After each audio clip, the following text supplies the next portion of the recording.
یہ بات ہے قرآن کی۔ مصر ایجپٹ کی وادیوں میں ایک ایسی لاش ملی جس نے دنیا بھر کے ماڈرن سائنسدانوں کی نیند اڑا دی۔ ایک ایسی لاش جو ہزاروں سال سمندر کی گہرائیوں میں رہنے کے بعد بھی بالکل محفوظ تھی۔ لیکن سوال یہ تھا کہ یہ کس کا جسم تھا؟ تاریخ کے پنے پلٹے تو یہ جسم تھا اس شخص کا جس نے خود کو خدا کہا تھا، فرعون۔ جب فرعون نے حضرت موسیٰ علیہ السلام اور ان کی قوم کا پیچھا کیا تو اللہ کے حکم سے سمندر نے اپنا راستہ کھول دیا۔ لیکن جیسے ہی فرعون اور اس کی عظیم فوج اس راستے میں داخل ہوئی، سمندر کی لہریں آپس میں مل گئی۔ فرعون کی پوری فوج اس قہر میں غرق ہو گئی۔ ڈوبتے وقت موت کو سامنے دیکھ کر فرعون نے چلا کر کہا، میں ایمان لایا اس رب پر جس پر بنی اسرائیل ایمان لائے۔ لیکن اس کی توفیق کا وقت نکل چکا تھا۔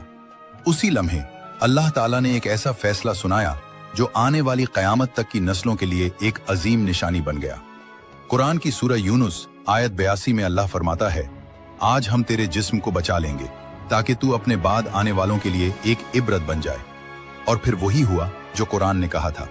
1400 سال بعد ماڈرن سائنس اس سچائی کے سامنے جھک گئی۔ 1976 میں جب اس ممی کو ریسرچ کے لیے فرانس لایا گیا تو وہاں کے مشہور سرجن ڈاکٹر مورس بکائی نے اس پر تحقیق شروع کی۔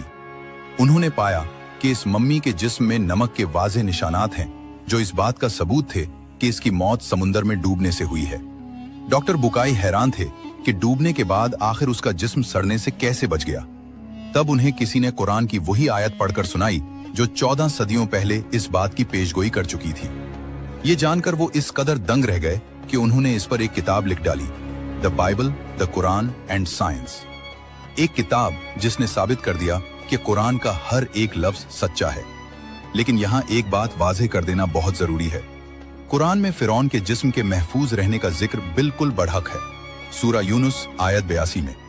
لیکن جو ممی آج مصر کے میوزیم میں رکھی ہے، اس کا حضرت موسیٰ علیہ السلام کے دور والا فرعون ہونا اکیڈمک سطح پر 100% کنفرم نہیں ہے۔ اس پر اسکالرز کے درمیان مختلف آرا موجود ہیں۔ اور جہاں تک ڈاکٹر مورس بکائی کی بات ہے، انہوں نے قرآن اور سائنس پر عظیم تحقیق ضرور کی، لیکن ان کے اسلام قبول کرنے کا کوئی ویریفائڈ تاریخی ریکارڈ موجود نہیں ہے۔ دا فیتھ اسٹوریز پر ہم صرف وہی بات پیش کرتے ہیں جو قرآن اور مستند تاریخ سے ثابت ہو، کیونکہ ہمارا کام تاریخ سے عبرت لینا ہے، غلط کہانیاں بنانا نہیں۔ کمنٹ میں اللہ اکبر ضرور لکھیں۔